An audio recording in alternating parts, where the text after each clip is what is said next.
You ever have a moment where everything feels right? That was me. The day I moved into the apartment. My girlfriend, Emily, had been sharing the place with her childhood best friend, Zoe. And after months of crashing on couches and splitting rent with strangers, she asked if I wanted in. It wasn't a hard choice. Emily and I had been dating for a little over a year by then. She was sharp. A psych major with a wicked sense of humor and this effortless way of making a room feel brighter. I was studying architecture, mostly broke, always tired, but in love and willing to carry my share of boxes. Zoe was chill, sarcastic, always in oversized hoodies, and obsessed with crime podcasts. The three of us got along ridiculously well. We turned the tiny living room into a cozy mess of thrifted furniture and fairy lights, mismatched mugs, movie nights with popcorn straight from the pot. Split grocery bills on a whiteboard. It felt like the college dream.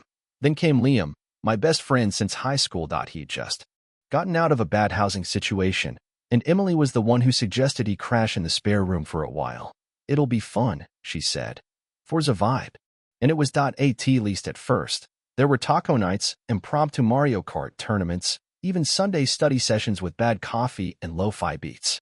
Emily and I would curl up on the futon while Zoe ranted about her thesis and Liam complained about his coding assignments. It was chaotic. It was perfect. At night, after the dishes were done and the lights dimmed, I'd fall asleep next to Emily thinking, this is what people mean when they say home. But then, little things started to shift. Like how Emily's phone would always be face down now. Or how she suddenly started canceling plans without much of a reason. Nothing huge, not yet, but enough for me to feel that small, unwelcome itch of doubt starting to crawl under my skin. It started with something small, like most cracks in a perfect surface. I remember the day clearly because it had been raining all morning. And Emily always forgot her umbrella. I had a free afternoon and thought it'd be sweet to swing by her building after class, surprise her with coffee and a dry hoodie, that kind of gesture she used to say she loved. But she wasn't there. I waited by the main doors for almost 20 minutes, watching students trickle out. I even checked the classroom list outside her lecture hall. That session had been canceled. According to the sign taped to the door, it was moved online 2 days ago. When I texted her, she replied 10 minutes later, "Ugh. Class was brutal today. Just got out. Rainy walks. Should be illegal, lol." I stared at the screen, reading it twice, then a third time. Maybe she meant something else. Maybe she was talking about a different class. I wanted to believe that. I needed to believe that. Later that evening, she came home tired, tossed her bag on the couch, and gave me a kiss on the cheek like nothing was wrong. I asked about her day. She said something vague, a hard quiz, annoying group project, but didn't mention the canceled lecture. I didn't push. I told myself there had to be an explanation. A few days later, it happened again. She said she was going to Zoe's parents' place for the weekend, some last-minute visit. But when I asked Zoe about it, casually, in the kitchen while making eggs, she just blinked. What? No, I'm working Saturday. She said she was going to your friend's thing. That knot in my stomach started to tighten. She wouldn't lie to me. Not Emily. Not us. But the timeline didn't add up.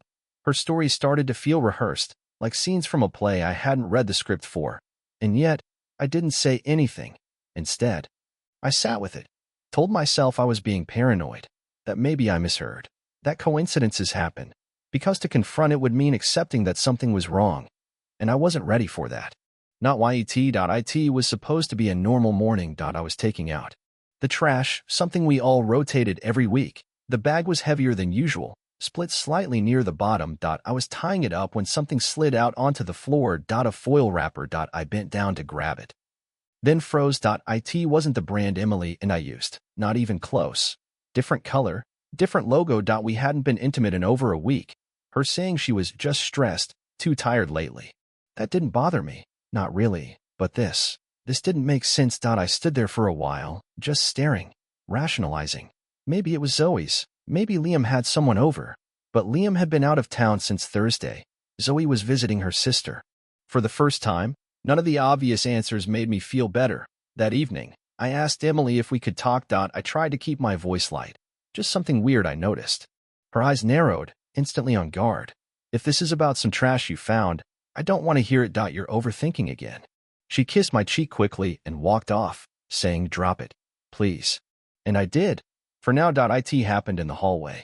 I was grabbing a package when our neighbor, Scott, older guy, always in gym shorts, gave me that knowing grin.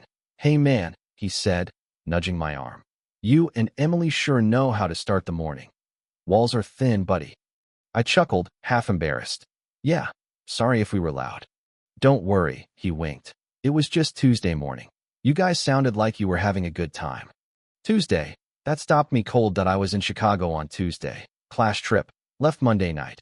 Came back Wednesday afternoon. That I didn't correct him. Just nodded and walked back inside. Heart thudding in my chest like a warning bell. I didn't sleep much that week. I kept turning things over in my head.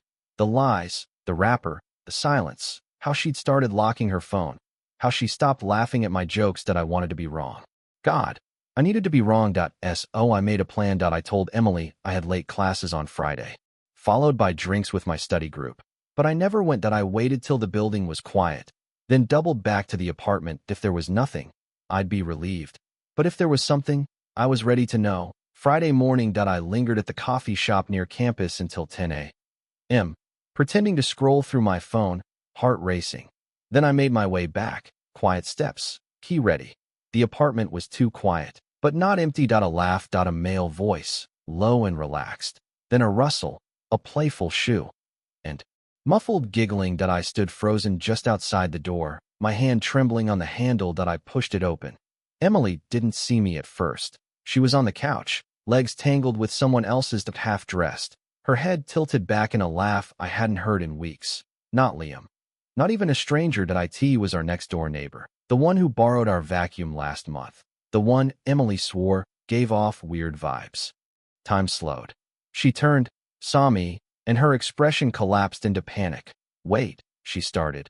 But I didn't wait. I didn't speak, didn't shout. I just stood there, for a second too long, then backed away and closed the door. Outside, the air felt thick. I made it halfway down the stairs before the shaking hit. I didn't want to hear the excuses. I just wanted it to stop hurting. I spent the next few nights on Liam's couch. He didn't ask questions, just handed me a blanket and said, "Stay as long as you need." The messages started almost immediately. First, Emily denied everything. "It's not what you think." Then came the half-truths. "It was just once. A mistake." I was confused. Finally, the begging. "Please, I love you. Come home. We can fix this." I read them all. Didn't reply. The silence was worse at night. I'd lie awake, staring at the ceiling, replaying every scene. The laughter in the kitchen, her smile when she thought I wasn't looking. The warmth that used to live between us, now turned hollow. Depression doesn't always look like sobbing. Sometimes, it's just numbness, coffee going cold in your hands, music you don't feel anymore, wondering if you missed something obvious. Then the messages stopped, and something shifted. Zoe called. Her voice was cold. "She's gone," she said. I told her to pack up and leave it. I should have said something earlier. I didn't know everything, but now I do. Later that day, Scott, the neighbor, caught me by the stairs. "Hey," he said quietly. "I figured it out too late. I'm sorry, man. You deserved better." And for the first time in weeks, I believed it. I wasn't alone in this anymore. The IT didn't happen all at once. Healing never does. But little by little, I started showing up for myself again. I got accepted into grad school.